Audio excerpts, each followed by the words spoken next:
Hi friends, welcome to my channel. तो आज मैं आपके लिए लेकर आई हूँ ये बहुत ही इंटरेस्टिंग सी रेसिपी, जिसमें आज मैं बनाकर दिखाऊंगी आपको ये पीटा ब्रेड। पीटा ब्रेड ज़्यादातर इसको बोला जाता है अरेबिक ब्रेड या लेबनीज़ ब्रेड, सीरियन ब्रेड, क्योंकि यहाँ पर बहुत तरीके से इस्तेमाल की जाती है ये ब्रेड। चाहे तो चिकन ब्रोस्ट के साथ सर्व की जाती है, चाहे शवरमा में सर्व की जाती है। तो बहुत ही इंटरेस्टिंग सी इसकी रेसिपी है। कंप्लीट व्हीट फ्लावर से यूजुअली इसको बनाया जाता है, या फिर कंप्लीट प्लेन फ्लावर से भी आप इसको बना सकते हैं, जैसा कि मैं आज बनाने जा रही हूँ। दोनों का मिक्स अगर आप करना चाहें तो दोनों फ्लावर मिक्स करके भी इस्तेमाल कर सकते हैं।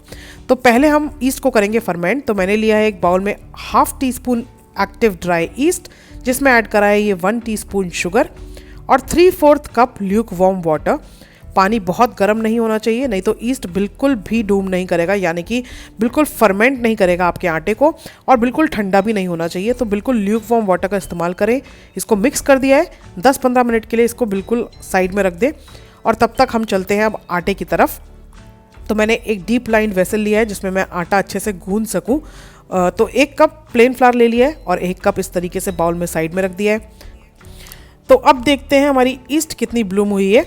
ये पता चलता है, ये जो फोम आप देख रहे हैं ऊपर झाग झाग आपको दिखाई दे रहे हैं, इसका मतलब ईस्ट बहुत अच्छे से ब्लूम हो गई है और अब ये आटे को अच्छे से फर्मेंट करने के लिए बिल्कुल तैयार है। तो 3/4 कप आप देख सकते हैं, ये पूरा पानी है जो ईस्ट का पानी है।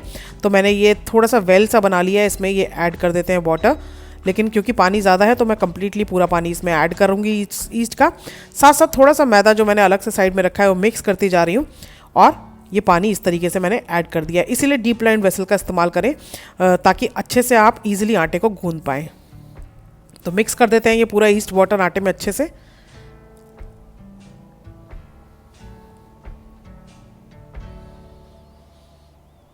तो ये अच्छे से ईस्ट का पानी मिक्स हो गया है। इसके अंदर सॉल्ट भी ऐड कर देते हैं। सॉल्ट आप अपने टेस्ट के अकॉर्डिंग इसमें ऐड कर सकते हैं। और अब अच्छे से मसल कर हम इस आटे को बिल्कुल गूंदते जाएंगे जब तक कि बिल्कुल सॉफ्ट स्मूथ डो बनकर ये तैयार ना हो जाए।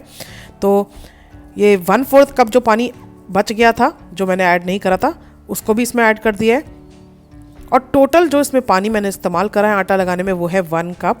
और टोटल फ्लावर जो मैंने इस्तेमाल करा है, यानी कि टोटल मैदा जो इस्तेमाल करा है, वो है 2 कप। तो अब इस आटे को एंड में जब आप लगाते जाएंगे तो आप देखेंगे कि आटा थोड़ा सा डील करने में थोड़ा सा टफ हो जाता है मैदा। तो आप उसमें अगर ऑयल ऐड करेंगे बिल्कुल एंड में, जब आप गूंदने में आ जाए तो आप इसमें ऐड कीजिए ऑयल।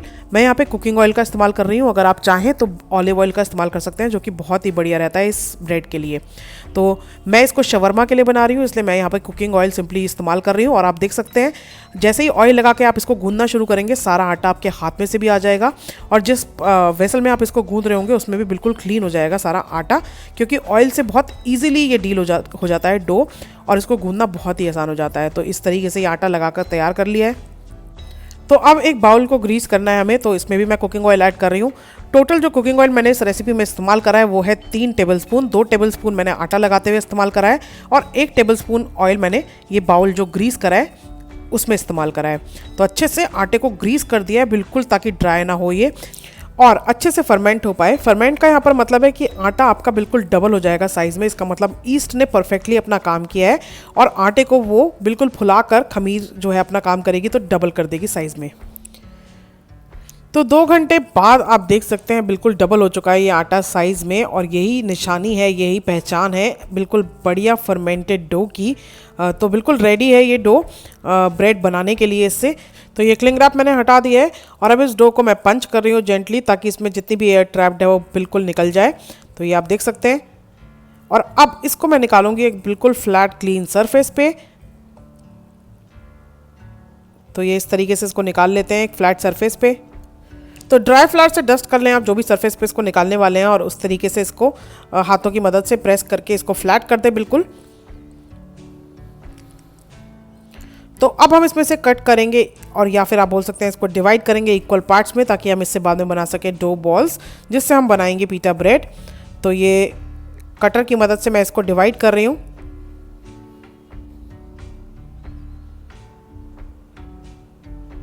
तो ये आप देख सकते हैं मैंने इसको डिवाइड कर लिया है। अब एक एक पोर्शन उठाते जाएं और इस तरीके से इसको ऊपर से नीचे लाकर टक करते जाएं इसकी साइड्स अंदर, और इस तरीके से एक डो बॉल बना के क्रिएट करके आप रखते जाएं। तो ये सारी डो बॉल्स इसी तरीके से कन्वर्ट करूँगी मैं। इसका सिंपल सा यही मेथड है कि आप ऊपर से इसको स्ट्रेच करके नीचे टक करते जाएं और इस तरीके से डो बॉल बनाकर तैयार कर लें। तो सारी डो बॉल्स मैंने तैयार कर ली हैं। अब इसको हम बेलेंगे, बेलना इन द सेंस हम इसको रोल करेंगे इन द फॉर्म ऑफ चपाती। तो चपाती जो है पहले हम बनाएंगे बिल्कुल छोटे साइज़ की, स्मॉल साइज़ की, जो कि जिससे कि हम बनाएंगे पॉकेट पीटा ब्रेड, जिससे हम बनाते हैं पॉकेट शवरमाज या पॉकेट कुछ भी आप फिल करके यूज़ कर सकते हैं उन पॉकेट्स को। तो ये छोटे साइज़ की बना रहे हैं और ये दो जो रोल्स हैं, दो डो बॉल्स जो हैं, इनको मैंने ज्वाइन कर लिया है और इससे मैं एक बड़े साइज़ की भी पीटा ब्रेड बनाकर आपको दिखाऊंगी। तो ये इसको अच्छे से बेल लें आप ड्राई फ्लावर का इस्तेमाल करके और इसको बिल्कुल पतला बेलें और जो आपने छोटे साइज़ की बनाई है उसको आप थिक बेलें, क्योंकि हम उसमें क्रिएट करेंगे पॉकेट्स, तो हमें वो थोड़ी सी थिक साइज़ की चाहिए होती है और ये हमें काफ़ी पतले साइज़ की चाहिए होती है, जिससे हम रोल्स क्रिएट कर सकते हैं, रैप्स क्रिएट कर सकते हैं। तो ये फोक का इस्तेमाल कर रही हूँ इसमें होल्स क्रिएट करने के लिए, जिससे बहुत ही अच्छी तरीके से ये अंदर तक पक जाती है। और स्पेशली इस तरीके से इसको करने का मतलब होता है ताकि ये बिल्कुल इन्फ्लेट ना हो, यानी कि फूले नहीं। तो ये इस तरीके से तैयार करके मैंने रख ली है और छोटी ब्रेड्स इस तरीके से एक ट्रे पे लगा ली है और इनको अब एक कपड़े से कवर करके आप रखें ताकि बिल्कुल ड्राई ना होने पाएँ ये। तो ये छोटी पीटा ब्रेड्स यानी कि जिनसे हम पॉकेट शवरमास बनाएंगे वो तैयार हो चुकी है। इसको इस तरीके से कवर कर दिया मैंने एक क्लॉथ से और इसको रख दिया है साइड में। करीब 15 मिनट तक इसको इसी तरीके से ढककर राइज होने देंगे थोड़ा सा और। तो ये 15 मिनट्स तक के लिए इसको इसी तरीके से ढक के साइड में रख देते हैं। और ये जो बड़े साइज़ की हमने क्रिएट करी थी पीटा ब्रेड्स, जिसमें हमने फोक से होल करे, उसको भी कवर करके रख देंगे 15 मिनट तक के लिए। तो इसको भी कवर कर देते हैं। और अब मीनवाइल हम अपना तवा रख देते हैं गरम करने के लिए, क्योंकि इसको सेकने के लिए अच्छा गरम तवा आप इस्तेमाल करें। और उसके बाद ये इस तरीके से बड़ी वाली जो पीटा ब्रेड है वो मैंने गरम तवे पे डाल दी है। अब नीचे का सरफेस कुक होने की निशानी ये है कि आपको ऊपर बबल्स दिखाई देने लग जाएंगे। इसका मतलब है नीचे का सरफेस जो है वो बिल्कुल कुक होने लग गया है। जब आपको इस तरीके से बबल्स दिखाई देने लगे तो आप इसको फ्लिप कर दें, यानी कि इसकी साइड को टर्न कर दें और दोनों साइड से इसको अच्छी तरीके से आपको कुक करना है। तो आप पेपर टॉवल का इस्तेमाल कर सकते हैं इस तरीके से और इसको जेंटली प्रेस कर करके चारों तरफ से अच्छी तरीके से आपको करना है कुक। या फिर आप इस्तेमाल कर सकते हैं एक स्पैचुला का भी, जो कि बिल्कुल फ्लैट बेस स्पैचुला होता है, उससे अच्छी तरीके से आप इसको प्रेस कर करके इवनली कुक कर लें जब तक कि बिल्कुल लाइट ब्राउन स्पॉट्स ना आ जाए इस तरीके से। तो ये बिल्कुल रेडी है। और ये जो बड़ी साइज़ की ब्रेड्स हैं इनसे आप शवरमास बना सकते हैं, रोल्स बना सकते हैं, रैप्स बना सकते हैं। तो ये बिल्कुल तैयार है। मैंने 2 बिग साइज़ बनाई हैं, तो ये दोनों बिल्कुल रेडी हो चुकी हैं। दूसरी भी इसी तरीके से सेक लें आप। और अब चलते हैं छोटी जो साइज़ पीटा ब्रेड्स है जिनसे हम पॉकेट शवरमास बनाएंगे। तो इसको भी हमें अच्छी तरीके से सेकना है, सेम मेथड का इस्तेमाल करके। पहले लोअर सरफेस को सेकें और फिर दूसरा सरफेस सेके। तो ये जब ब्रेड्स बनाते हैं स्मॉल साइज़ पॉकेट शवरमास, ये इन्फ्लेट कर जाती है, यानी कि बहुत अच्छे से फूल भी जाती हैं। लेकिन इसमें आपको ध्यान रखना है सिर्फ एक बात का कि जब आप इसे टक करें तो नीचे की साइड जो है वो आपके क्रैक्स नहीं आने चाहिए। बिल्कुल गोल साइज़ की डो बॉल होनी चाहिए, बिल्कुल दोनों साइड से, कहीं से भी क्रैक नहीं होना चाहिए। तब आपकी जो पीटा ब्रेड है वो इन्फ्लेट हो जाएगी, यानी कि फूल जाएगी। अगर ये आपकी ब्रेड नहीं भी फूलती है तो भी इसमें कोई प्रॉब्लम नहीं है, क्योंकि बहुत ही आसानी से इसमें पॉकेट क्रिएट की जा सकती है बाद में नाइफ़ का इस्तेमाल करके। तो बिल्कुल घबराने की ज़रूरत नहीं है अगर आपकी जो पीटा ब्रेड है स्मॉल साइज़ वाली वो फूलती नहीं है, क्योंकि ज़रूरी नहीं है कि सारी पीटा ब्रेड्स आपकी फूले। अगर नहीं भी फूलती हैं तो भी बहुत आसानी से इसमें बाद में पॉकेट हम क्रिएट करेंगे, जैसा कि मैं आपको करके दिखाऊंगी। तो ये आप देख सकते हैं अच्छी तरीके से लाइट ब्राउन से स्पॉट्स आ गए हैं, दोनों साइड से बिल्कुल अच्छी तरीके से सिक गई है ये। और स्पैचुला इस्तेमाल कर सकते हैं आप, पेपर टॉवल इस्तेमाल कर सकते हैं या क्लॉथ का इस्तेमाल कर सकते हैं इसको अच्छी तरीके से सेकने के लिए।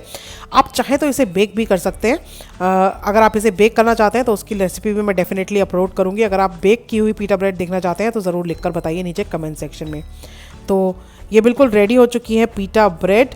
और अब मैं आपको दिखाती हूँ कि कैसे क्रिएट करनी है इसमें पॉकेट। तो आप एक ब्रेड इस तरीके से लें, बीच में से इसको 2 हाफ्स में इस तरीके से कट कर दें और उसके बाद ये बिल्कुल जेंटल सा कट आपको देना है, बीच में बिल्कुल जेंटली इसको कट करना है, बहुत ही हार्ड या हार्श तरीके से इसको नाइफ को नहीं चलाना है। और सेंटर में क्रिएट करके इस तरीके से आपको क्रिएट करनी है ये पॉकेट। और इस तरीके की पॉकेट पीटा ब्रेड्स की खास बात यही है कि पॉकेट हमें देती है एक काइंड ऑफ फ्रीडम कि हम इसे फिल कर सकते हैं अपनी मनचाही चीज़ से। जैसा कि मैं अपनी नेक्स्ट वीडियो में कन्वर्ट करूँगी ये पॉकेट ब्रेड्स को बहुत ही अमेजिंग शवरमाज में, और आपको दिखाऊंगी कैसे बनाना है इनसे बहुत ही डिलिशियस शवरमा घर पर ही। लेकिन अगर आप चाहें तो इसमें फ्रूट्स फिल कर सकते हैं, चॉकलेट सिरप से कवर कर सकते हैं इसको, या फिर कोई भी चीज़ जो आपको पसंद हो, कुछ भी आप क्रिएटिव होके इसमें फिल कर सकते हैं। और यही बेस्ट पार्ट है इन पॉकेट पीटा ब्रेड्स की। तो मैं दिखाती हूँ आपको कि कितनी अच्छी तरीके से पकी हुई हैं ये देखिए आप, बहुत ही बढ़िया तरीके से सिक जाती हैं ये सिंपल तवे पे, कोई अवन का इस्तेमाल नहीं करना है और घर पर ही क्रिएट कर सकते हैं आप बहुत ही अमेजिंग डिलिशियस पीटा ब्रेड्स, जिसको आप हमस के साथ सर्व कर सकते हैं, सिंपल मेयोनीज के साथ सर्व कर सकते हैं, वेजीज डाल के, कुछ भी क्रिएटिव हो सकते हैं आप इसको फिल करने के लिए। तो नेक्स्ट वीडियो की इंतज़ार ज़रूर से कीजिए, क्योंकि मैं बहुत ही अमेजिंग डिलिशियस शवरमाज बनाकर दिखाने वाली हूँ आपको घर पर ही बहुत ही आसान तरीके से इन पीटा ब्रेड्स का इस्तेमाल करके। अगर आपको ये वीडियो पसंद आई है तो इसे लाइक ज़रूर से कीजिए और मेरे चैनल को सब्सक्राइब करना बिल्कुल मत भूलिए। Thank you so much for watching. Have a lovely time. God bless. Bye bye and take care.